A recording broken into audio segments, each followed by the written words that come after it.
Hi masters మరియు మీకోసం ఛానల్కి స్వాగతం సుస్వాగతం. ముందుగా మన జగద్గురువైన బ్రహ్మర్షి పితామ పత్రిజీ గారికి, మన గురుమాతకి నా ఆత్మ ప్రణామాలు మాస్టర్స్. ఓకే మాస్టర్స్, ప్రతిరోజు మన ఛానల్లోని ధ్యానం, స్వాధ్యాయం, సజ్జన సాంగత్యం జరుగుతుంది మాస్టర్స్. అలాగే జూమ్ సెక్షన్లో పాల్గొన్న మాస్టర్లకు, యూట్యూబ్లో చూస్తున్న మాస్టర్లకు కూడా ధన్యవాదాలు తెలుపుకుందాం. ఓకే మాస్టర్స్, ఈరోజు మన ఛానల్కి సీనియర్ పిరుడు మాస్టర్ గారైన శైలజ గారు తెనాల నుంచి వచ్చారు. మేడం గారిని సాదరంగా ఆహ్వానించుకుందాం. ఈరోజు మేడం చెప్పబోయే టాపిక్ కబీర్ గారు వాక్కు గురించి చెప్పిన సందేశం. ఈ గొప్ప ఆత్మజ్ఞానం అందించడానికి మేడం గారికి వెల్కమ్ చెప్దాం మాస్టర్స్. నమస్తే మేడం, వెల్కమ్ మేడం. ఇంతటి అద్భుతమైన ధ్యాన మార్గాన్ని అందించిన బ్రహ్మర్షి సుభాష్ పత్రిజీ గురువు గారికి స్వర్ణమాలమ్మకు ఆత్మ ప్రణామాలు. రోజు మాకు ఎంతో జ్ఞానాన్ని అందిస్తున్న రాఘవరాసారు గురువు గారికి, రాజ్యలక్ష్మి మేడం గురువు గారికి ఆత్మ ప్రణామాలు. ఫర్ యూ ఛానల్ చూస్తున్న ఆత్మ బంధువులకు, యూట్యూబ్ చూస్తున్న ఆత్మ బంధువులకు అందరికీ ధన్యవాదాలు. నాకు ఇంతటి గొప్ప అవకాశం ఇచ్చిన సరితా మేడం కూడా ధన్యవాదాలు. నా పేరు శైలజ, నేను తెనాల నుండి మాట్లాడుతున్నాను. మరి మనం రోజు ధ్యానం చేస్తూ ఎంతో జ్ఞానాన్ని పొందుతున్నాము. ఈరోజు రాఘవరావు సార్ రాసిన కబీరు సందేశాలు అన్న పుస్తకంలో వాక్కు ఆ టాపిక్ చెప్తున్నానండి. మరి పరమయోగ కబీర్ ఏం చెప్తున్నాడు అంటే, ఇతరులకు చల్లదనాన్ని, మనసులో అహంకారం లేకుండా ఇతరులకు చల్లదనాన్ని, స్వయంగా నీకు కూడా హాయినిచ్చే మాటలు మాట్లాడు అని చెప్తున్నారు. ఇంకొకసారి చెప్తా అండి. మనసులో అహంకారం లేకుండా ఇతరులకు చల్లదనాన్ని, స్వయంగా నీకు కూడా హాయినిచ్చే మాటలు మాట్లాడు అని చెప్తున్నాడు కబీరు. మరి మనం ఎంత ధ్యాన సాధన చేస్తున్నా, ఒక్కోసారి మనకు తెలియకుండానే మాట్లాడుతూ ఉంటాము. మరి అలా మాట్లాడటం వల్ల ఎన్నో కర్మలు పోగేసుకుంటాము. మరి అలా కర్మలు వచ్చేస్తాయి. అందుకే శ్రీకృష్ణ భగవానుడు మనం మాట్లాడే మాట ఎలా ఉండాలో 17వ అధ్యాయం 15వ శ్లోకంలో ఇలా చెప్పారు. అనుద్వేగకరం వాక్యం సత్యం ప్రియం హితంచయత్ స్వాధ్యాయ అభ్యాసనం చైవ వాజ్వయం తప ఉచ్యతే అని చెప్పారు. అంటే తాత్పర్యం, ఇతరులకు, మనుషులకు మనసునకు బాధ కలిగింపనిది, సత్యమైనది, ప్రియమైనది, మేలు కలిగించున్నది వాక్యమును వేదాంతుల యొక్క అధ్యయమున అభ్యసించున్నది కనుక వాచక తపస్సు అని చెప్పబడుచున్నది.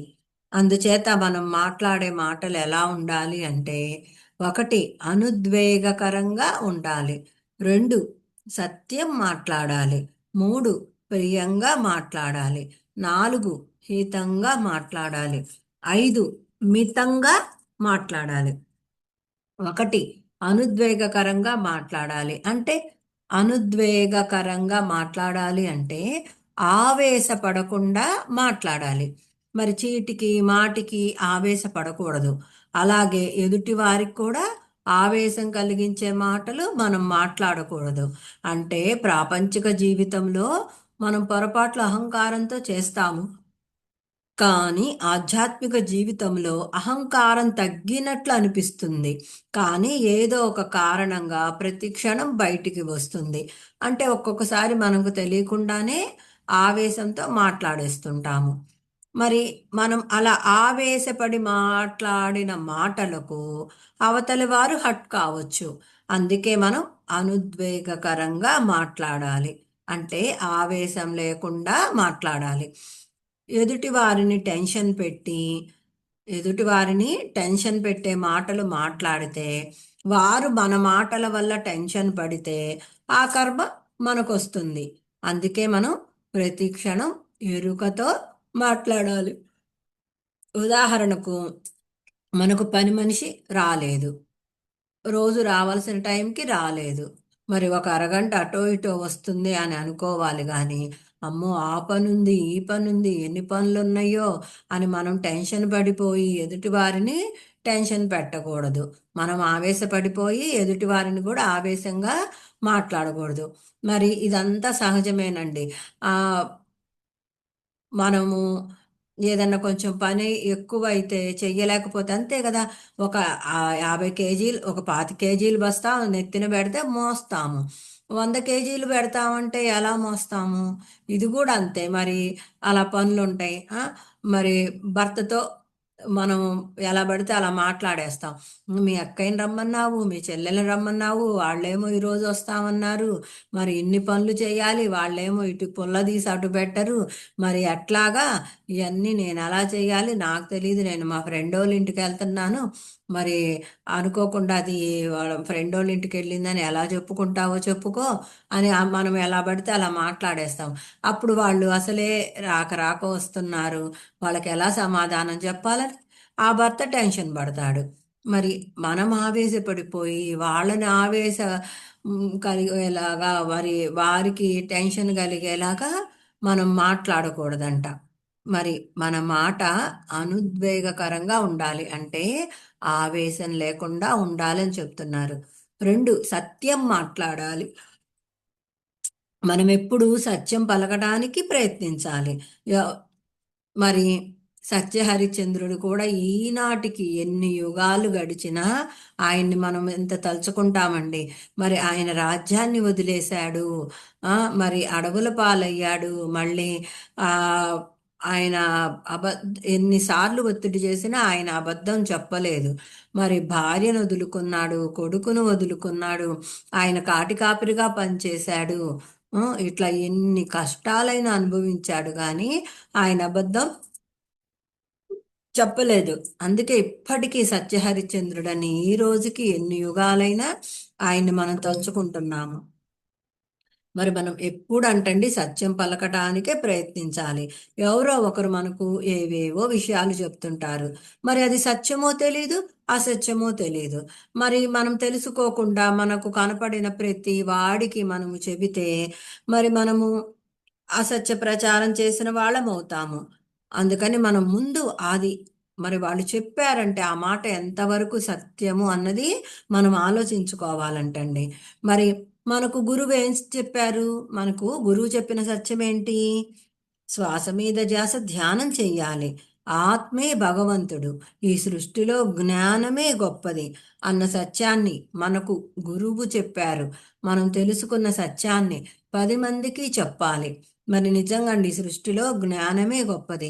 మరి షిరిడి సాయిబాబా, సత్య సాయిబాబా, ఇంకా రమణ మహర్షి మన పత్రి సార్ దగ్గరికి ఎన్నో వేల కోట్లు ఉన్న వాళ్ళు, సిఈఓలు, పెద్ద పెద్ద ఇంకా బిల్ గ్రేట్స్ కానీ వాళ్ళందరూ కూడా ఈ జ్ఞానం ఉన్న వాళ్ళ దగ్గరికే వస్తారండి. వాళ్ళ కాళ్ళ దగ్గరికే వస్తారు.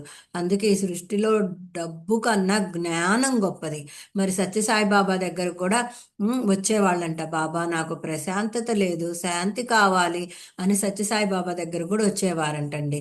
మరి జ్ఞానం ఉన్న వాళ్ళ కాళ్ళ దగ్గరికి వస్తారు. మరి ఈ సృష్టిలో ఎంతో గొప్పది జ్ఞానం. చూడండి, ఇప్పుడు మన బంధువులు కానీ మనకు తెలిసిన వాళ్ళు కానీ వాళ్ళకి ధ్యానం తెలీదు.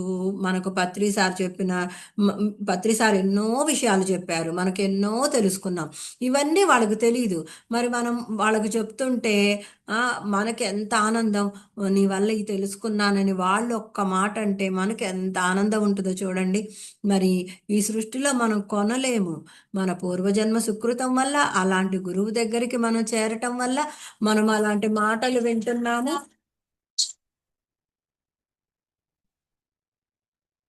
హలో, క్లాస్లో ఉన్నానండి. మరి ఇలాంటి గొప్ప మాటలన్నీ మనము చెప్తున్నాము. అది మన పూర్వజన్మ సుకృతం. అలాంటి గురువును పొంది ఇలాంటి మాటలు ఎన్నో చెప్తున్నాం మనము. మూడవదండి, ప్రియంగా మాట్లాడాలి. మనము ఎప్పుడు ప్రియంగా మాట్లాడాలి. మరి ఉదాహరణకు రోగంతో బాధపడేవాడిని నువ్వు ఎన్నో పాపాలు చేసుంటావు, అందుకే ఈ రోగంతో ఇప్పుడు ఇంతగా బాధపడుతున్నావని మన నోటితో అలాంటి మాటలు మాట్లాడకూడదంటండి. మరి ఈ ధ్యానం తెలియకముందు మనకి ఏమీ తెలీదు. మన మన పత్రిసారిని పొందకముందు కూడా మనకి ఏం తెలీదు. మరి ఇప్పుడు మనం పత్రిసారి చెప్పడం వల్ల ఎన్నో తెలుసుకున్నాము. మరి నీళ్ళల్లో ఉండే చేపను తీసి పత్రిసారే చెప్పిన వీడియోలో నేను విన్నాను. మరి చక్కగా స్వేచ్ఛగా తిరుగుతున్న నీళ్ళల్లో ఉన్న చేపను తీసావు. ఆ, మరి పాపం అది గిలగిలా కొట్టుకుంటుంది. నీకు నీళ్ళల్లో ముంచితే ఊపిరాడకుండా చేస్తే తెలుస్తుంది అని అంటారు. ఇంకా పత్రిసారి ఏం చెప్తారు, నువ్వు అలా తీసావు ఇంకా అనుకుంటూ అట్లా ఆస్మా జబ్బుతో బాధపడతావు. మరి ఎలా ఏ జీవిని ఎలా హింసిస్తే అలాంటి రోగం వస్తుంది అని ఇలాంటివన్నీ మనం తెలుసుకున్నాం పత్రిసార్ వల్ల. మరి తెలుసుకున్నా కానీ మనము అలా ఎవరికన్నా అలా ప్రాబ్లం వచ్చింది మన మనసుకు తెలుస్తుంది. ఓ, ఇదివరకు ఇలా ప్రవర్తించాడు, ఇలా తిట్టాడు, ఇన్ని మాటలు అన్నాడు, ఇతరులను మోసం చేశాడు, లేదా ఆ జీవుల్ని అంత హింసించి చంపాడు, అందువల్ల వీడు ఇప్పుడు అలా అనుభవిస్తున్నాడని మనకు అర్థమైనా కూడా మనము ఏం మాట్లాడకూడదంటండి. ఎందుకంటే అసలే బాధపడుతున్న వారిని మనం బాధ పెట్టకుండా, విమర్శించకుండా, పదే పదే వారి తప్పులను ఎత్తి చూపకుండా మనము మాట్లాడే మాటలు ప్రియంగా మాట్లాడాలంటండి. నాలుగు హితంగా మాట్లాడాలి. మనం మాట్లాడే మాట అవతలి వారికి ఎప్పుడు కూడా హితంగా ఉండాలి. అంటే మనం మాట్లాడిన మాటల వల్ల అవతలి వారికి మంచే జరగాలంటండి. ఇది ముందు మనం నేర్చుకోవాలి.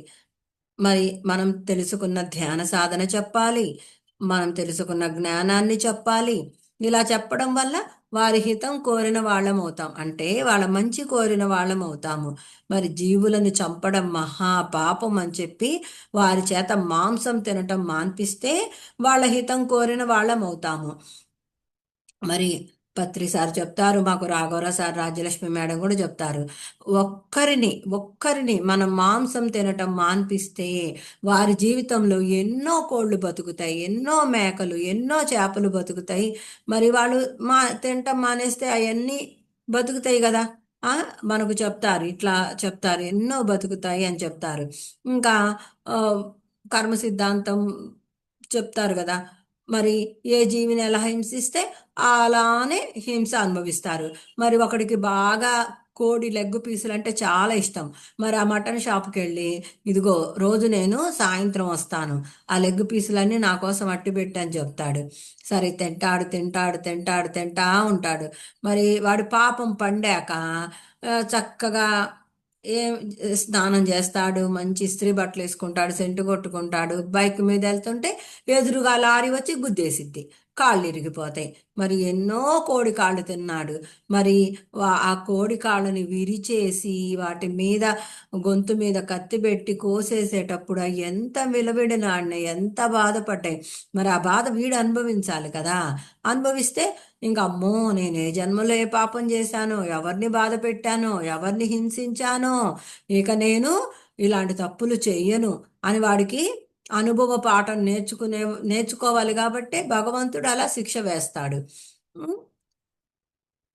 ఇవన్నీ మనము చెప్పాలి. చెప్పి వారి చేత మాంసం తినటం మాన్పిస్తే వారి హితం కోరిన వాళ్ళం అవుతాం. అంటే మరి వాళ్ళు మానేసుకున్నారనుకో, వాళ్ళ లైఫ్లో ఏ రోగాలు, ఏ కష్టాలు రావు, వాళ్లకు మంచి జరిగిద్ది కదా.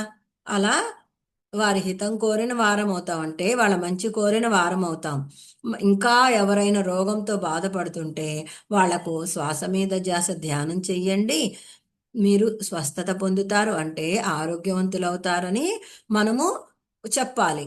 మరి మాకు రాజ్యలక్ష్మి మేడం చెప్తారు, మనం కుడి ముక్కు రంధ్రం గుండా పగలు శ్వాస తీసుకుంటాము, రాత్రిపూట ఎడమ ముక్కు రంధ్రం గుండా శ్వాస తీసుకుంటాము. మరి ధ్యానం చేసేటప్పుడు, శ్వాస మీద ధ్యాస ధ్యానం చేసేటప్పుడు రెండు ముక్కు రంధ్రాల గుండా శ్వాస లోపలికి కరెక్ట్గా వెళ్తుంది. ఆ శ్వాస అంటే ఆక్సిజనేనండి, కరెక్ట్గా వెళ్తుంది. అప్పుడు ఆ శ్వాస అందిన చోట ఆ కిడ్నీ, లివరు, ఇంకా హార్ట్ ఇట్లాంటివన్నీ కూడా చక్కగా ఉంటాయి, హెల్తీగా పనిచేస్తూ ఉంటాయి. మరి కరెంటు సబ్స్టేషన్లో కరెంటు ప్రాబ్లం వస్తే అది మనకి ఇంట్లో ఒక్కోసారి పవరు డిమ్ అయిపోతే ట్యూబ్ లైట్లు వెలగవు, బల్బులు కూడా ఏదో తక్కువ కాంతితో వెలుగుతాయి, ఫ్యాన్లు స్లోగా తిరుగుతాయి. అలానే మనకు కూడా లోపల ఆ శక్తి, ఆత్మశక్తి, ఆ శ్వాస అందని చోట అవి అవయవాలు మెల్లిగా పనిచేస్తాయి. అంటే మనకు హెల్త్ ఇదిగా ఉండదు, నీరసము, ఇంకా అలసట, యాక్టివ్గా ఉండము. మళ్ళీ ఒక్కొక్కసారి పవర్ స్టేషన్‌లో ప్రాబ్లమ్ వల్ల ఓ హై వోల్టేజ్ వచ్చి బల్బులు పేలిపోతాయి. ఇంకా కూడా కొన్ని పాడైపోతాయి. అప్పుడు మరి మన పరిస్థితి కూడా ఏంటంటే, అలా అస్సలు శ్వాస అందవు కొన్ని పార్ట్‌లకి. ఆ పార్ట్‌లు పూర్తిగా చెడిపోతాయి. మరి కొత్త పార్ట్‌లెయ్యాలి అంటారు. డాక్టర్ దగ్గరికెళ్తే ఎక్స్‌రే తీసి అది పూర్తిగా చెడిపోయింది తీసేసి కొత్త పార్ట్‌లెయ్యాలంటారు. అందుకని చూడండి, ధ్యానం చెయ్యని వాళ్ళకి, చేసే వాళ్ళకి తేడా ఏంటంటే చక్కగా ఆరోగ్యంగా ఉంటారు. ఎందుకంటే శ్వాస లోపల అన్ని పార్ట్‌లకు అందుతుంది. అందుతుంది కాబట్టి వాళ్ళు ఆరోగ్యంగా ఉంటారు. 5, మితంగా మాట్లాడాలి. మరి మనం వీలైనంత వరకు తక్కువ మాట్లాడాలి. అవసరం ఉంటేనే మాట్లాడాలి. లేకుంటే మన నోట్లోంచి ఒక్క మాట కూడా బయటికి రాకూడదు. మరి మునులంట ఎప్పుడు మౌనంగా ఉంటారు. అందువల్ల వాళ్ళకు శక్తి పెరుగుతుంది. అందుకే వాళ్ళు అన్న ప్రతి మాట జరుగుతుంది. అందుకే మునులెప్పుడు మౌనంగా ఉండి వాళ్ళలో అంతర్గత శక్తిని పెంచుకొని ఆ శక్తిని వారి శిష్యులకు లోక కళ్యాణకరమైన పనులకు కానీ వాడేవాళ్ళు. దీనికి కూడా అండి మహాభారతంలో ఒక కథ ఉంది. మరి మహాభారతంలో శిఖండి ఉన్నాడు కదా! మరి శిఖండి ఫస్ట్ ఆడపిల్లగా పుట్టాడు. మరి ఆడపిల్లగా పుడితే ద్రుపద మహారాజు ఆడపిల్ల అంటే లోకువగా చూస్తారని మగపిల్లవాడిగా పెంచి పెద్ద చేసి పెళ్లి చేసేశాడు. మరి పెళ్ళయ్యాక ఆ రాజుగారు కూతురుని కాపురానికి పంపిస్తానన్నాడు. మరి అప్పుడు ఈ శిఖండి వాళ్ళ వనంలో అటు ఇటు అటు ఇటు తిరుగుతా ఉంది. తనకేం తోచట్లేదు. అలా తిరుగుతా ఉంటే ద్రోణాచార్యుడు చూశాడు.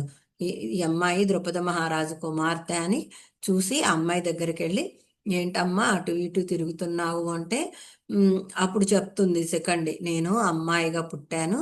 మా నాన్న అబ్బాయిగా పెంచి పెద్ద చేసి పెళ్లి చేసేశాడు. ఇప్పుడేమో ఆ అమ్మాయి కాపురానికొస్తుంది. మరప్పుడు నా పరువేమవుతుంది? మా నాన్నగారి పరువేమవుతుంది? ఏమి తోచట్ల, ఏం అర్థం కావట్ల. అందుకని అటు ఇటు తిరుగుతున్నాను" అని శిఖండి చెప్తుంది. అప్పుడు ద్రోణాచార్యుడు, "రామ్మ ఒక ముని దగ్గరికి వెళ్దామని" తీసుకువెళ్తాడు. మరి ఆ ముని పేరంటండి శూలపర్ణుడు. ఆయన రోజుకి 21 మాటలే మాట్లాడతాడంట. ఒక్క మాట కూడా మాట్లాడడంట ఎగస్ట్రా. మరి ఆ శూలపర్ణుడు అమ్మాయిగా ఉన్న శిఖండిని అబ్బాయిగా మార్చేశాడు. అమ్మాయిగా ఉన్న శిఖండిని అబ్బాయిగా మార్చేశాడంట. మరి ఇది లోక కళ్యాణమైన పనే కదా! మరి శిఖండి బాణమేస్తేనే భీష్ముడు పడిపోతాడు. మరి భీష్ముడు పడిపోతేనే కౌరవులు ఓడిపోతారు. కౌరవులు ఓడిపోతేనే పాండవులు గెలుస్తారు. మరి పాండవులు గెలిస్తేనే ధర్మ సంస్థాపన జరుగుతుంది. మరి ఇదంతా లోక కళ్యాణమే కదా! మరి అందుకని మునులు వారి శక్తిని లోక కళ్యాణం కోసమే ఖర్చు పెడతారు. మరి మనం ఎప్పుడూ మాట్లాడుతూ ఉండటం వల్ల మన శక్తిని కోల్పోతాము. మరి పత్రిసారి ఇలా చెప్పేవారు, మనం మాట్లాడిన మాట మనకైనా ఉపయోగపడాలి. లేదా ఎదుటి వారికైనా ఉపయోగపడాలి. ఉపయోగపడని మాట ఒక్క మాట కూడా మాట్లాడకూడదు అని చెప్పేవారు. మరి చాలామంది గంటలు గంటలు మాట్లాడుతూనే ఉంటారు. మరి అలా మాట్లాడినప్పుడు వారి శక్తిని కోల్పోతారు. అందుకే మన మాటలంటండి మితంగా ఉండాలి. మరి మనం ధ్యానం చేస్తే ఎక్కువ మౌనంగా ఉంటాము. మనం ఎంత మౌనంగా ఉంటే అంత శక్తివంతం అవుతాము. మరి మితంగా ఎందుకు మాట్లాడాలి అంటే మన మాటలు కూడా కర్మలు కాబట్టి. మరి ఈ కర్మల వల్లనే జన్మలు పెరుగుతాయి. మరి ఇది అందరూ గుర్తుంచుకోవాల్సిన విషయం. అందుకని మాటల విషయంలో ప్రతి ఒక్కరూ జాగ్రత్తగా ఉండాలి. ఇంకా కబీర్ ఏం చెప్తున్నాడంటే అండి, జాగ్రత్తగా మాట్లాడు. ఇష్టం వచ్చినట్లు మాట్లాడకు. మాటలకు కాళ్ళు చేతులు ఉండవు. ఒక శబ్దం అమృతంగా ఉంటుంది. మరొక శబ్దం గాయం చేసేదిలా ఉంటుందని చెప్తున్నాడు కబీరు. మరి ఎవరైనా సరేనండి. ఒక నిజం చెప్పేటప్పుడు ఎంతో ధైర్యంగా ఉంటాము. అదే ఒక అబద్ధం చెబితే అది ఎప్పుడు, ఎక్కడ తెలిసిపోతుందో అని మనం ప్రతి క్షణం భయపడతాం. ఆహ్, ఇ ఇలా ప్రతి క్షణం భయం మనకు. ఇదే మనకు భగవంతుడేసిన శిక్ష అంటండి. మరి అబద్ధం చెప్పేసేసాం. అది ఏడ తెలిసిపోతుందని భయము. మరి అలా మనం భయపడటమే ఆ భగవంతుడు మనకు వేసిన శిక్ష అంటండి. మరి పత్రిసార్ ఇలా చెప్తారు. నీ నోటిలోంచి వచ్చే ప్రతి ఒక్క మాట అది పెన్నుగా మారి నీ నుదిటి మీద రాతను చకచకా రాసేస్తుంది అని చెప్తారు. అలా రాసేస్తూ మీ జీవితాలను నిర్దేశిస్తుంది. పైవారు మన నుదిటి వ్రాతను ఎన్నటికీ వ్రాయజాలరు. అందుకే నకారాత్మక మాటలను మన పెదవి దాటి బయటికి రానివ్వకూడదు. తెలిస్తే మాట్లాడాలి, తెలియకపోతే మాట్లాడకూడదు. నోరు మూసుకొని కూర్చోవాలి అని చెప్తున్నారు. మామూలుగా ప్రాపంచికంలో ఆ బ్రహ్మ ఇలా నా రాత ఇలా రాశాడు, బ్రహ్మదేవుడు నా రాత ఇలా రాశాడు, నాకు ఈ కష్టాలేంటో బాధలేంటో అని అనుకుంటారు. కానీ మన పత్రిసార్ చెప్తున్నారు, పైవారెవ్వరూ ఎన్నటికీ రాయజాలరు.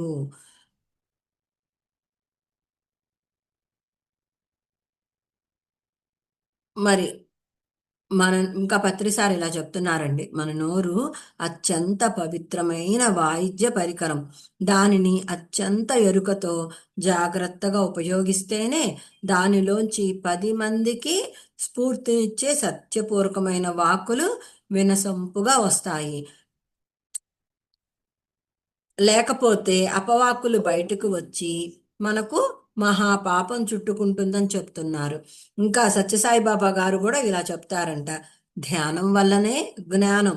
మరి జ్ఞానం పొందాలంటే మన మాటలు తగ్గించాలి. అతిగా మాట్లాడే కొద్దీ ఆధ్యాత్మిక శక్తిని కోల్పోతాము. మరి మనం మాటలు తగ్గిస్తే ఇతరుల మాటలు అవే వాటంతట అవే తగ్గిపోతాయి. ఇప్పుడు మనం ఏ ఫంక్షన్కి వెళ్ళినా ఎక్కడికి వెళ్ళినా మనము వాళ్ళు అడిగిన దానికి సమాధానం చెప్పి మన ఫోన్లో ఎన్నో ఉంటాయి మెసేజ్లు. ఇంకా చాలా ఇప్పుడు నేను చెప్పే క్లాసులన్నీ టెక్స్ట్ రూపంలో నా ఫోన్లో ఉంటాయి. ఇలా మనం అవి చదువుకోవటము చూసుకోవటము చేసామనుకోండి, వాళ్ళు ఏయో విషయాలు మన బుర్రలో వేద్దాము. మరి అది ఇందాక కూడా చెప్పా, అది సత్యమో తెలియదు, అసత్యమో తెలియదు. వాళ్ళకు టైం పాస్ కోసం ఏవేవో చెప్తుంటారు. మనము వాటిట్లో జోక్యం చేసుకోకుండా చక్కగా మనం ఫోన్ చూసుకొని ఇదిగా ఉంటే ఇంకా వాళ్ళే వెళ్ళిపోతారు. అదే మనమే మాటలు తగ్గిస్తే ఇతరుల మాటలు దానంతట అవే తగ్గిపోతాయి. ఇంకా వేరే వాళ్ళకు చెప్పుకోవచ్చులే, ఈమె ధ్యాసలో ఉందని వాళ్ళే వెళ్ళిపోతారు. నాకైతే అలానే జరుగుతుంది. ఇదివరకు ఫంక్షన్స్‌కి వెళ్తే ఆహ్, నగల గురించి, చీరల గురించి, పూజలు, వ్రతాలు, తీర్థయాత్రల గురించి ఇంకా ఆపకుండా మాట్లాడేదాన్ని. ఇప్పుడు నా ఫోన్‌లో టెక్స్ట్ చూసుకోవటము, మెసేజ్‌లు పంపటము, ఇంకా స్టేటస్ చూసుకోవడము, చూసుకుంటుంటే ఇంకా వాళ్ళే కాసేపు కూర్చొని ఇంకా ఉంటారు గదా! చక్కగా ఆపకుండా మాట్లాడేవాళ్ళు. వాళ్ళ దగ్గరికెళ్ళిపోతున్నారు. అందుకనే మనమే మన మాటలు తగ్గిస్తే ఇతరుల మాటలు ఆహ్, తగ్గు అవే దానంతట అవే తగ్గిపోతాయని చెప్తున్నారు. ఇంకా సత్యసాయిబాబా గారు ఏం చెప్తున్నారంటే, మాట్లాడే ముందు ఆలోచించు. అది అవసరమా? అది సత్యమా? అది ఎవరినైనా బాధిస్తుందా? అని ధ్యాన సాధకులు ముందు మాటను శుద్ధి చేసుకోవాలి. కోపం లేకుండా తియ్యగా మాట్లాడాలంటండి. ఇంకా కబీర్ గారు ఏం చెప్తున్నారు అంటే, ఎవరి నాలుకైతే వారి వశంలో ఉంటుందో వారికి ప్రపంచం వశమవుతుంది. లేకపోతే అవలక్షణాలు ఉత్పన్నమవుతాయని చెప్తున్నారు. ఎవరికైతే నా ఎవరి నాలుకైతే వారి వశంలో ఉంటుందో వారికి ప్రపంచం వశమవుతుంది. లేకపోతే అవలక్షణాలు ఉత్పన్నమవుతాయని చెప్తున్నారు కబీరు. మరి మనమండి మన నాలుకను ఉపయోగించి 2 పనులు చూస్తాము. ఒకటి మాట్లాడటం, ఇంకొకటి ఎన్నో రకాల ఆహార పదార్థాలు తింటాము. మరి మన నాలుకే కదండీ రుచి చూసేది. మరి ఆ రుచుల కోసమే గదా ఈ జీవితాన్ని నాశనం చేసేసుకుంటున్నారు. అంటే మాంసాహారం తిని. హ్మ్. ఒకటి మాట్లాడటం, ఇంకొకటి ఎన్నో రకాల ఆహార పదార్థాలు తింటాము. ముందుగా మాట్లాడే విషయం గురించి వివరించుకుందాము. మరి చాలామంది నోరుంది కదా అని మాట్లాడుతూనే ఉంటారు. అవసరం ఉన్నా లేకపోయినా వారు మాట్లాడుతూనే ఉంటారు. అవసరం లేని వాటిలో కూడా జోక్యం చేసుకొని మరీ మాట్లాడుతూ ఉంటారు. మరి మనకు పత్రి సారు స్పష్టంగా చెప్పారు. నీ నోటి మాటే నీ నుదిటి రాత అని. అంటే మనం ఏం మాట్లాడతామో అదే మన నుదిటి రాత అవుతుంది అన్నారు. అందుకని మనం మాట్లాడే మాట మన ఖాతాలో పడి మన భవిష్యత్తులో మన రాతగా మారుతుందని చెప్పారు. అంటే మాట విషయంలో ఎంత జాగ్రత్తగా ఉండాలి అన్నది పత్రి సార్ చెప్పింది మనం అర్థం చేసుకోవాలండి. మరి మన మాటకు అంత శక్తి ఉంటుంది. అందుకని మనం అనవసరంగా మాట్లాడితే శక్తిని కోల్పోవడం జరుగుతుంది. మరి మనం అలా మాట్లాడడం వల్ల, అంటే వారితో కఠినంగా మాట్లాడడం వల్ల, వారికి బాధ కలిగించడం వల్ల, మరి అది మన నుదిటి రాత అవుతుంది. అంతే కదండి. కర్మ సిద్ధాంతం తెలుసుకున్నాము. మనల్ని ఒకళ్ళు తిట్టారు, ఒకళ్ళు అవమానించారు, మనల్ని బాధ పెట్టారు అంటే మనం చేసుకుందే మన ముందుకొచ్చింది. ఇక్కడ ఇదే చెప్తున్నారు. మనం అనవసరంగా మాట్లాడితే మనం శక్తిని కోల్పోవటం జరుగుతుంది. మరి అలా మాట్లాడటం వల్ల, అంటే వాళ్ళతో కఠినంగా మాట్లాడటం వల్ల, వారికి బాధ కలగడం వల్ల అదే మన నుదిటి రాత అవుతుంది. అందుకే మనం పత్రి సార్ చెప్పిన మాటని అర్థం చేసుకొని మనం మాట్లాడే విధానాన్ని ఎంతగా మార్చుకుంటే అంతగా మనం శక్తిని కోల్పోకుండా ఉంటాము. మరి మనం ఈ ధ్యాన మార్గంలోకి వచ్చాము. సాధన చేస్తున్నాము, స్వాధ్యాయం చేస్తున్నాము, సజ్జన సాంగత్యం చేస్తున్నాము. మరి ఇప్పుడు ఈ మూడు చేస్తున్నా మన జీవితంలో జరుగుతున్నవి, అంటే మన జీవితంలో కష్టాలు, సుఖాలు, మాన అవమానాలు అన్నీ ఉంటాయి. ఇప్పుడు ఆధ్యాత్మికంలోకి వచ్చాం కదా అని మన జీవితంలో ఏమీ ఉండవు అనుకోకూడదు. ఆధ్యాత్మిక జీవితంలో ఇంకా ఎక్కువగా ఉంటాయి. మరి అంతే కదండి. బంగారము భూమిలోంచి తీసినప్పుడు అది మట్టి ముద్ద. దాన్ని ఎన్నోసార్లు కాల్చి, ఎన్నోసార్లు పాలిష్ చేస్తేనే అది బంగారంలా మెరిసిపోతుంది. అలాగే భగవంతుడు కూడా మనల్ని ఎంతో శుద్ధం చేస్తుంటాడు. కష్టాలు, నష్టాలు, అవమానాల రూపంలో ఈ ఈ ఆత్మతో ఉన్న శరీరాన్ని, ఈ ఆత్ మురి ఈ ఏమేమి అంటించుకుందో ఆ మురికులన్నీ ఎంతో శుద్ధం చేస్తూ ఉంటాడు. మరి అవే మనకు కష్టాలు, బాధలు, అవమానాలు అన్నమాట. మరి ఈ ఆధ్యాత్మిక జీవితంలో మనకు ఇంకా ఎక్కువ ఉంటాయి. కానీ ఈ శే కానీ నేను శరీరం కాదు, నేను ఆత్మని. నా ఆత్మ ఉద్ధరణ కోసం, అంటే నా ఆత్మ ఉన్నత లోకాలు చే చేరడం కోసం ఈ శరీరాన్ని తెచ్చుకున్నాను అని మనం అర్థం చేసుకొని, వాళ్ళు తిట్టేది ఈ శరీరాన్ని కదా, నేను ఆత్మను కదా, నేను కాని ఈ శరీరాన్ని తిడుతున్నారు అని మనం ద్వేషం అని అనుకుంటే, మనం అంటండి అలా అనుకుంటే మనం ద్వేషం చూపించకుండా ఉండగలం. అలా మనం ఎప్పటికప్పుడు అర్థం చేసుకుంటూ ధ్యాన సాధన చేస్తూ ఉన్నప్పుడు మనల్ని బయట వాళ్ళు అవమానించిన, తిట్టిన, మనకు అన్యాయం చేసిన వాళ్ళను కూడా మనం క్షమిస్తాము. ఎందుకు అంటే కర్మ సిద్ధాంతం నేర్చుకున్నాము. మనం మంచిగా ఉన్నా మనల్ని తిట్టినప్పుడు ఒకటి అనుకుంటాము, గత జన్మలో వాడిని నేను తిట్టొచ్చాను, అందుకే ఈ జన్మలో వాడు ఈ విధంగా నన్ను తిడుతున్నాడు అని మనం ఎక్కడికక్కడ సర్ది చెప్పుకుంటామే కానీ ఆవేశం తెచ్చుకొని, ఉద్రేకం తెచ్చుకొని వాళ్ళ మీద కక్షలు, కార్పణ్యాలు చూపించం. ఎందుకు అంటే మళ్ళా కర్మలు పోగేసుకోవడం, ఆ కర్మలు వల్ల మళ్ళా జన్మలు వస్తాయి మనకి. అందుకని ఉత్తమమైన పని ఏంటంటే మౌనంగా ఉండడం మంచిదని మనం మౌనంగా ఉంటాం. మరి మనం సమాధానం చెబితే వాళ్ళ మాటలకు మనం రెస్పాన్స్ అయినట్లు అనమాట. మరి ఈ ధ్యాన మార్గంలో కష్టాలుంటాయి. కానీ మనం సాక్షిగా గమనిస్తామే కానీ దానికి మాట్లాడకుండా ఉండగలుగుతాం. నేను ఆత్మను, వాడి శరీరాన్ని నిందిస్తున్నాడు కాబట్టి ఈ శరీరం నేను కాదు కదా అని మనం ఒక సాక్షిభూత స్థితిలో జీవించగలుగుతున్నాం. మరి కృష్ణుడు ఎన్ని తిట్టినా చిరునవ్వుతో చూసేవాడు ఆయన. మా బాబు రాధాకృష్ణ అని ఇట్లా టీవీలో ప్రోగ్రామ్స్ పెడుతుంటే నేను ఒకసారి చూశానండి. ఆయన శిశుపాలుడు ఎన్ని తిట్లు తిడతాడో కృష్ణుణ్ణి, ఎన్ని మాటలు అంటాడో. మరి సీరియల్ అయితే అలా తీశారు. నిజంగా ఆ గ్రంథాల్లో మహాభారతంలో మరి అలా ఉందో లేదో నాకైతే తెలియదండి. ఎన్ని మాటలు అంటాడో కృష్ణుడిని. కానీ ఆయన ఆత్మస్థితిలో ఉన్నాడు కాబట్టి అదే మనకు నేర్పించాడు. మరి యోగం అంటే సహించడం భరించడం అంటండి. యోగం అంటే సహించడం భరించడం. మరి మన జీవితంలో వచ్చే అవమానాలను సహించాలి, శత్రువుల్ని భరించాలి. మరి శ్రీకృష్ణుడు ధర్మంగా జీవిస్తూ నా కర్తవ్యం నేను నిర్వర్తిస్తున్నాను అని ఆయన ఎప్పటికప్పుడు ఆయన హాయిగా ఉండేవాడు. ధర్మాన్ని నిలపడమే ఆయన కర్తవ్యం అనుకున్నాడు. మరి అందుకే కదండి ఆ, రాయబారానికి వెళ్ళాడు. దుర్యోధనుడికి ఎంత చెప్పినా నువ్వెవరు చెప్పేదని ఆ, ఎంత అవమానించి మాట్లాడాడు కృష్ణుణ్ణి. మరి ఆయన ధర్మ సంస్థాపన కోసం వచ్చాడు. ఆయన సాక్షాత్ విష్ణు స్వరూపం అన్నది ఆయన అర్థం చేసుకోలేదు. ఎన్నో మాటలు అన్నాడు. మరి కృష్ణుడు ధర్మం నిలపడమే నా కర్తవ్యం అనుకున్నాడు. మనం కూడా అంతే. మన ధర్మం ఏంటి?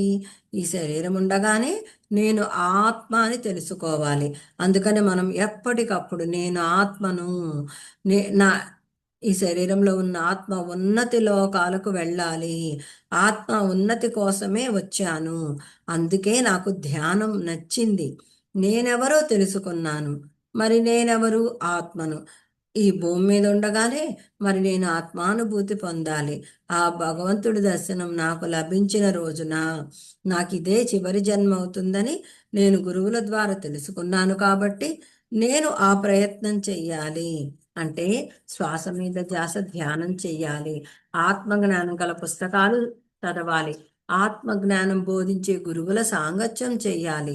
మరి అలా జ్ఞానాన్ని పెంచుకొని ఆ జ్ఞానాన్ని అందరికీ పంచితే నేను నా లక్ష్యానికి దగ్గరవుతాను అనేది గుర్తుంచుకోవాలి, ఆచరించాలి, అమలు చెయ్యాలి కూడా. మరి పత్రిసారి చెప్తారు కదా, జ్ఞానం వల్లనే, ధ్యానం వల్లనే జ్ఞానం, ధ్యానం వల్లనే జ్ఞానం, జ్ఞానం వల్లనే కర్మరహితం, కర్మరహితమైతేనే మోక్షం అని చెప్తారు కదా పత్రిసారు. మరి మన కర్మలన్నీ దగ్ధమైతే మోక్షాన్ని పొందేస్తాము. మాకు అందుకే రాఘవరావు సార్ చెప్తారు, మీరు ఈ జన్మలో మీరు ఎన్ని తప్పులు సరి చేసుకుంటే, మీ ప్రవర్తన ఎంతగా మార్చుకుంటే మీకు అన్ని జన్మలు తగ్గుతాయి. మీరు మీరు చేసే కృషిని బట్టి, మీరు చేసే సాధనను బట్టి. పత్రిసారు ఏం చెప్పారో రాఘవరావు సార్ కూడా అదే చెప్తారండి. మీరు ఇదే చివరి జన్మ చేసుకోవచ్చు అని చెప్తారు. ఇంకా కబీర్ ఏం చెప్తున్నాడంటే, వచ్చేటప్పుడు తిట్టు ఒకటిగానే ఉంటుంది, మరి బదులుకి బదులు చెప్పేటప్పుడు అది అనేకమవుతుంది. అలా చెప్పకపోతే అది ఒకటిగానే ఉంటుందని చెప్తున్నాడు కబీరు. మరి చాలా మంది ఏం చేస్తారంటే, మనల్ని ఎవరైనా తిడితే ఇంకొక 10 తిట్లు తిడతారు. మరి మాకు రాజ్యలక్ష్మి మేడం ఇలా చెప్పారు, తిట్టుకు తోబుట్టువును పుట్టించవద్దు అని. అంటే ఎవరైనా ఏమైనా తిట్టినా మనము ఇంకొక తిట్టును పుట్టించకూడదు. అంటే వాళ్ళు అన్నదానికి మనం రెస్పాండ్ కాకూడదు. మరి మనం ఎంత మౌనంగా ఉంటే అంత మంచిది. ఎప్పుడైనా సరే ఎంత తిట్టినా గాని మనం ఏం మాట్లాడకుండా ఉండగలుగుతాము. అప్పుడు మన శక్తిని కాపాడుకున్న వాళ్ళం అవుతామంటండి. మరి మనకు శక్తి ఉన్నప్పుడే మనం అలా ఉండగలము. ఆ శక్తి మనకు ఎలా వస్తుంది? మనం రోజు చేసే శ్వాస మీద ధ్యాస ధ్యానం ద్వారానే మనకు వస్తుంది. మరి వాళ్ళు ఎన్ని మాటలన్నా కూడా వాటిని తట్టుకునే అంతగా మనం మౌనంగా ఉండగలుగుతాం. మరి చాలామంది ఎన్నో రకాలుగా తిడుతూనే ఉంటారు. మరి వాళ్ళ కొంతకాలం అయ్యాక, వాళ్ళకు ముసలితనం వచ్చిన తర్వాత వాళ్ళకున్న మాట శక్తిని కోల్పోతారు. అంటే వాళ్ళు ఎంతో మందిని తిట్టడం ద్వారా ముసలితనం అవ్వగానే తన మాట శక్తిని కోల్పోయారు. మరి కొంతమందికి మాటలు కూడా పోతుంటాయి. మరి మనమండి మనకు ఊహ తెలిసిన కాడి నుంచి మన చుట్టూవులు, బంధువులు, స్నేహితులు, తెలిసిన వాళ్ళు ఎంతో మంది ఉన్నారు. మనము వాళ్ళని మనం అబ్జర్వ్ చేస్తే అంటే ఇప్పుడు కొంచెం మనం ఆలోచిస్తే మనకు అర్థమవుతుంది. కొంతమంది ఊరికనే తిడుతుంటారు. కొంతమందికి డబ్బుందని అహంకారం ఎలా పడితే అలా మాట్లాడేస్తూ ఉంటారు. మరి డబ్బు తక్కువ ఉన్న వాళ్ళని ఎంతో వాళ్ళని అగౌరవపరుస్తారు, అవమానపరుస్తారు. వాళ్ళతో ఎంతో ఇదిగా మిస్బిహేవ్ చేస్తారు. అంటే వాళ్ళని అంత నీచంగా కూడా చూస్తారు. మరి ఇట్లాంటి వాళ్ళని మనం ఇప్పుడు గమనిస్తే మనకు అర్థమవుతుంది. మరి వాళ్లకు ముసలితనం అవ్వగానే తన మాట శక్తిని కోల్పోతారు. అంటే మాటలు కూడా పోతూ ఉంటాయి. అందుకనే మనము శక్తిని ఎంతగా కాపాడుకుంటే మన భవిష్యత్తు అంతగా బాగుంటుంది. అందుకే కబీరు చెప్పింది ఏంటంటే మన నాలుకను మనం ఎంతగా వశం చేసుకుంటే వారికి ప్రపంచం అంతగా వశమవుతుందని చెప్తున్నారు. ఇప్పుడు మరి అంతే కదా, పత్రిసారు అవతార పురుషుడు, ఆయన మనసును శూన్యం చేసుకున్నాడు. ఆయన అన్ని ఆయన కంట్రోల్లోనే ఉంటాయి, అన్ని ఆయన స్వాధీనంలో ఉంటాయి. మరి మరి పత్రిసారు మనకు ధ్యాన మహిళా చక్రాల్లో ఆయన స్టేజ్ మీద ఉంటే అందరూ సైలెంట్గా ఉంటారు. నేను ఫస్ట్ టైం 2021 ధ్యాన మహిళా చక్రాలకు వెళ్ళినప్పుడు నాకు ఎంత ఆశ్చర్యం వేసిందండి. అక్కడ వేలకు వేల మంది జనం ఉన్నారు. అయినా అందరూ ప్రేమగా పలకరించటం, చక్కగా ఏది అడిగినా వాళ్ళు తిరిగి సమాధానం చెప్పటం, అక్కడ సేవ చేయటం. అప్పుడు పత్రిసారు కూడా స్టేజ్ పైన ఉంటే అసలు ఆ వైబ్రేషన్స్ వేరు, ఆ ఆనందం వేరు. మరి ఆయన చెయ్యెత్తితే మనం చెయ్యెత్తుతాం, ఆయన కళ్ళతోని సైగ చేసి కూర్చోండి అంటే కూర్చుంటాం. మరి అంత గొప్ప అవతార పురుషుడు, అంత శక్తిమంతుడు. మరి వాళ్ళ నాలుక వాళ్ళ వశంలో ఉంది కాబట్టి వారికి ప్రపంచమే వశం అయిపోయింది. మరి భగవంతుడు అంటండి మనకు మాట్లాడే శక్తినిచ్చింది అందరినీ తిట్టడం కోసం కాదు. అందుకే మనకు సద్గురువులు ఎప్పుడూ చెప్తుంటారు, ప్రేమతో మాట్లాడు, మాట్లాడింది అర్థం చేసుకొని మాట్లాడు, పూర్తిగా విన్న తర్వాత మాట్లాడు అని చెప్తారు. మరి కొంతమంది అవసరం లేకపోయినా మాట్లాడుతూ ఉంటారు. మరి అలా మాట్లాడుతూ ఉండటం వల్ల శక్తిని కోల్పోతారు. మరి అందుకని అవసరం ఉంటేనే మాట్లాడాలి, అవసరం లేనప్పుడు మౌనంగా ఉండాలి.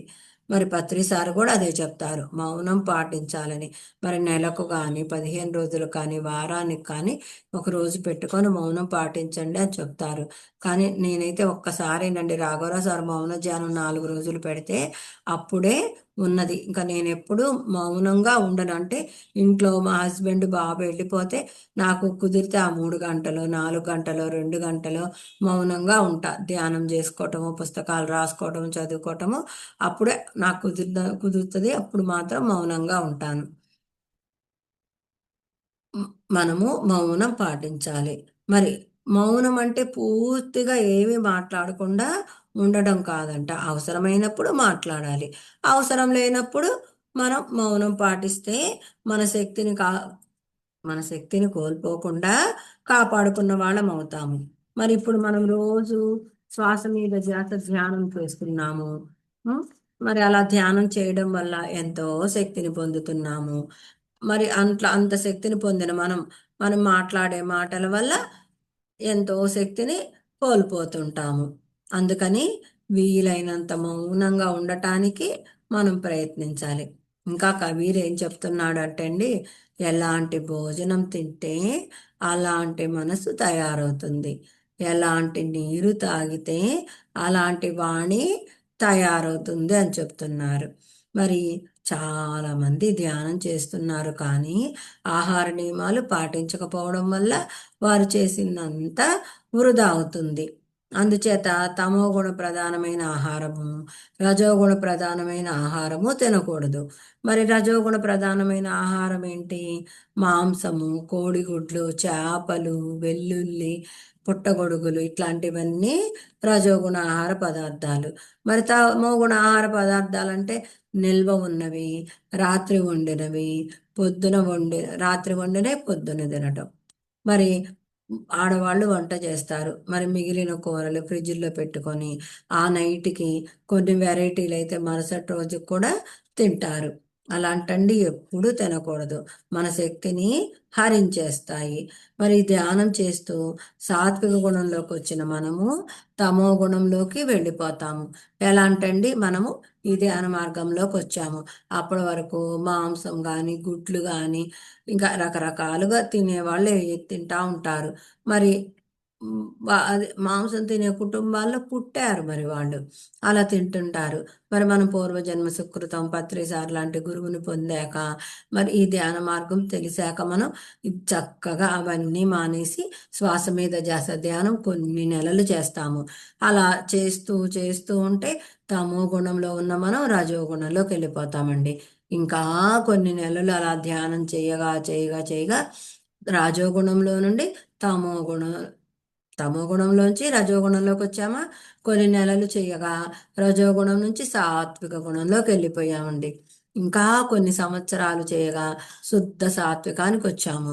మరి మన అమ్మాయి పెళ్ళయిందో అబ్బాయికి పెళ్ళయిందో అవుతుంది. మరి అయినప్పుడు మనము వాళ్ళ ఇళ్ళకి వెళ్ళినప్పుడు వాళ్ళు బాధపడతారని ఏమనుకుంటారోనని మరి వాళ్ళు ఏ వెల్లుల్లి వేసినాయో ఇంకా లేదంటే వాడు కోడిగుడ్లు వేసుకుంటారు కదా ఆమ్లెట్లు, వాళ్ళు ఆ పెనాల మీద మనకు దోశలు పోసిచ్చిన మరి అలా మనం తింటేనండి మొత్తం మొదటికి వస్తాం, తమో గుణంలోకి వచ్చేస్తాము. ఇదే చెప్తున్నారు, ఎంత సాత్విక గుణంలోకి వచ్చినా మళ్ళీ తమో గుణంలోకి వెళ్ళిపోతారు. అందుకని పాకశుద్ధి, పాత్ర శుద్ధి, పదార్థ శుద్ధి పాటించాలండి. మరి పాకశుద్ధి అంటే పత్రిసారు కూడా ఎప్పుడు చెప్తారు, ఒక శాకాహారి ఒక ధ్యాని చేసే వంటలో ఎంతో ఎనర్జీస్ ఉంటాయి. అలాంటి వారి వంట తినాలి. మాంసం తింటూ మాంసం వండే వాళ్ళ వంటలు వాళ్ళు చేసినవి తినకూడదు అని చెప్తారు. ఇంకా ఒకసారి మాకు రాజ్యలక్ష్మి మేడం గారు చెప్పారంటే, ఒక రాజు వాళ్ళ ఊర్లో ఉన్న సాధువుని భోజనానికి పిలిచాడు. మరి పిలిస్తే అక్కడ ఆ రాజుగారి కొలువులో వంట చేసే ఆయన ఆ రోజే కొత్తగా చేరాడు. ఇంకా ఆ రాజుగారి భవనం అంటే ఎన్నో రకాల వెండి పాత్రలు ఉంటాయి కదండి. మరి ఆహా, ఈ గిన్నె బాగుంది, ఆ గ్లాసు బాగుంది, ఈ స్పూన్స్ బాగున్నాయి, ఎలా నేను నా సంచిలో వేసుకొని మా ఇంటికి తీసుకువెళ్ళాలి అని ఆ ఉద్దేశంతో వంట చేస్తాడు. మరి ఆ రాజుగారు వాళ్ళ ఊర్లో ఉన్న సాధువుని భోజనానికి పిలిచారు కదా, ఆ సాధువు భోజనం చేసి అక్కడ మంచినీళ్ళ గ్లాసు వెండి గ్లాసు సంచిలో వేసుకొని వెళ్ళిపోయాడు. మరి ఇంటికి వెళ్ళి ఆయన ఆశ్రమానికి వెళ్ళిపోయాక ఆయన ఎందుకో సంచి అంతా దులిపితే వెండి గ్లాసు బయటపడింది. మరి ఆయన సాధువు ఆయనకి దివ్య దృష్టితో చూశాడు. ఇంకా వంటవాడు అలా అనుకుంటూ వంట చేయటం వల్ల ఈయనకి తెలియకుండానే అనుకోకుండానే ఆ గ్లాసు సంచులు వేసుకొని రావటం జరిగింది. మళ్ళీ ఆయన రాజభవనానికి వెళ్ళి రాజుగారండి ఇది జరిగిందని చెప్పి గ్లాస్ ఇచ్చేసి వంట అతన్ని పిలిపిమంటే మరి అలానే వంట అతన్ని పిలిచాక ఆయన సంచి దిలిపితే గ్లాసులు గిన్నెలు స్పూన్లు అన్నీ కింద పడ్డాయి. మరి అందుకని పాకశుద్ధి, ఉండే వాళ్ళ మనసు వారి ఆలోచన ఆ, బాగుంటే తిన్న వాళ్ళకి ఎనర్జీస్ ఉంటాయండి. మరి పాత్ర శుద్ధి, మరి మాకు మేడం కూడా చెప్తారు, పొలంలో ఎండ్రిని వాడుకుంటారు, ఆ డబ్బాల్లో ఇంటికి తెచ్చి నీళ్లు పోసుకోవటం నూనెలు పోసుకోవటం పప్పులు ఉప్పులు పోసుకోవటం అలా చెయ్యరు, వాడుకోరు, పడేసేస్తారు. ఎందుకు పడేస్తారు, ఎక్కడో చోట కొంచెం ఆ విషం అనేది ఆ డబ్బాలో ఉంటదేమో అన్న ఉద్దేశంతో. అలాగే చేపలు వండి కోడి మాంసాలు వండి మేక మాంసాలు వండిన గిన్నెల్లో వండినే మనం తినకూడదు. మరి వాటిలో కూడా ఎక్కడో చోట ఆ ఎఫెక్ట్ ఉంటుంది. అందుకని అలాంటి గిన్నెల్లో వండినవి తినకూ తీసు మనం తినకూడదు. పాత్ర శుద్ధి. ఇంకా పదార్థ శుద్ధి మనకు పత్రిసారి చెప్పారు కదా, మాంసము గుడ్లు చేపలు కోడిగుడ్లు వెల్లుల్లి పుట్టగొడుగులు ఇలాంటివన్నీ బాగా డీహైడ్రేట్ చేసిన ఓవెన్లో ఇలాంటివన్నీ తినకూడదు అని మనకు పత్రిసారి చెప్పారు కదండి. ఇది పదార్థ శుద్ధి. మరి మనం మన గురువు మనకు చెప్పినవి మనం పాటించాలి. మరి మన నాలుకను అదుపులో ఉండడం అంటే మనం రుచిని కూడా అదుపులో ఉంచుకోవాలి.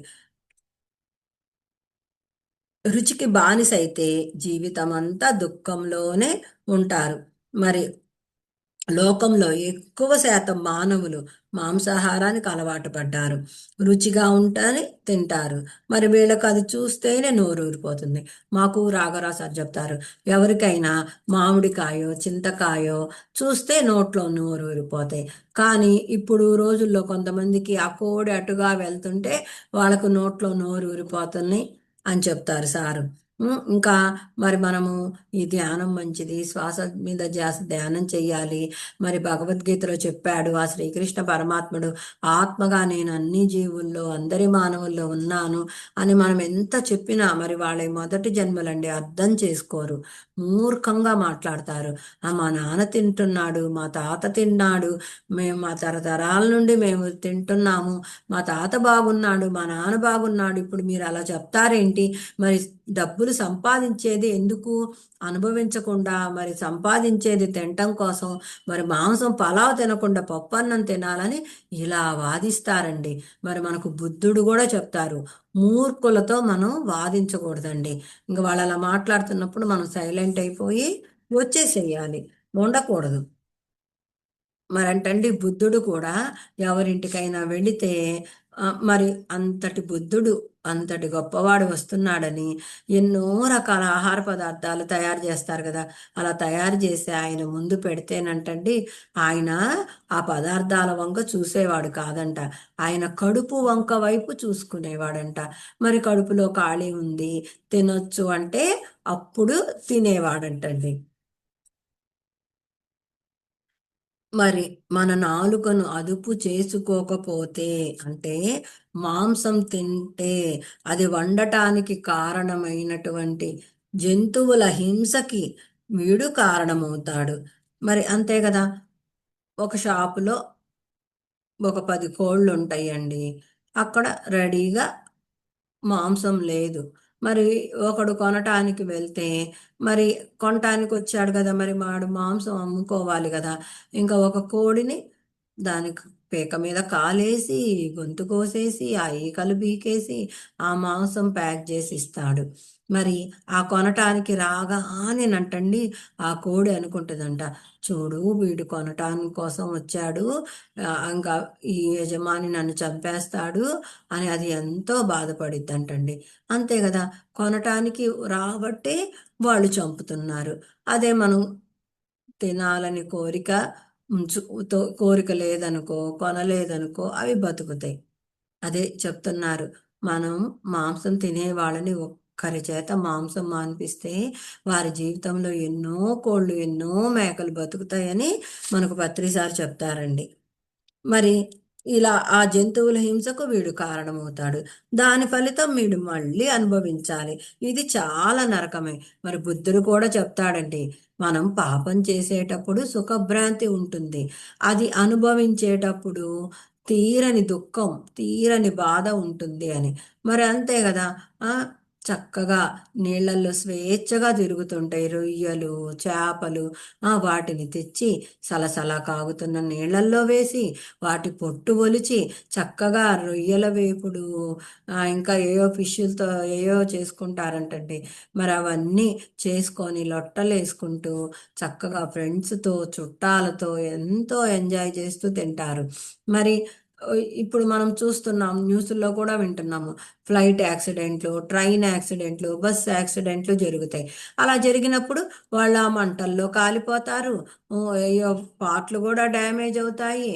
అప్పుడు అనుభవించేటప్పుడు అమ్మో, అయ్యో, ఏంటి కష్టం, ఏంటి బాధ, ఏంటి నొప్పులు అని విలలాడతారు.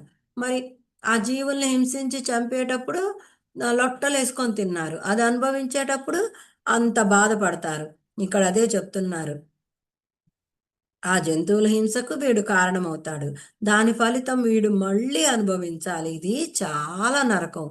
అందుకని మన నోటిని చాలా అదుపులో ఉంచుకోవాలి. మరి అదుపు చేసుకునే శక్తి మన దగ్గర ఉండాలి అంటే దానికోసమే శ్వాస మీద ధ్యాస ధ్యానం మనం చెయ్యాలి. మరి ఈ ధ్యానం చేయటం వల్ల ఎన్నో లాభాలొస్తాయి. మరి అందుకే గొప్ప గొప్ప వాళ్ళు అంటే మన పత్రిసార్ లాంటి వాళ్ళు మనందరి లాభం కోసమే చెప్తారు. అందుకని మనం తీసుకునే ఆహారం, తాగే నీరు చాలా జాగ్రత్తగా ఉండాలి.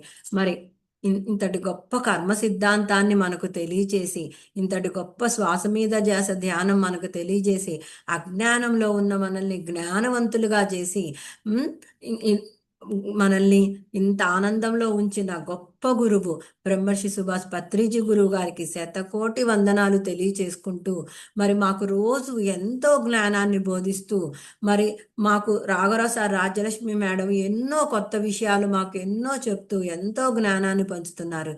మరి అలాంటి గొప్ప గురు దంపతులకు కూడా ఇంకొకసారి శతకోటి వందనాలు తెలియచేసుకుంటూ, ఆత్మబంధువులందరికీ ధన్యవాదాలు. నాకు ఇంతటి గొప్ప అవకాశం ఇచ్చిన సరితా మేడంకి, ఇప్పటిదాకా ఈ ఫర్ యూ ఛానల్ చూస్తున్న ఆత్మబంధువులకు, యూట్యూబ్ చూస్తున్న ఆత్మబంధువులకు ఇంకొకసారి ధన్యవాదాలు. Thank you madam.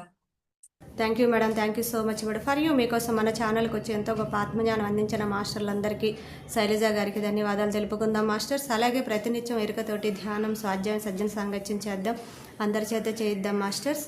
Masters వైజాగ్కి mega pyramid రావాలని పరమ గురువుల కోరిక, పత్రిగారి కోరిక, పత్రి మేడం కోరిక, మనం అందరం సంకల్ప జ్ఞానం చేసి వైజాగ్ మెగా పిరమిడ్ వచ్చేలా చేద్దాం masters. Thank you master, thank you, thank you, thank you.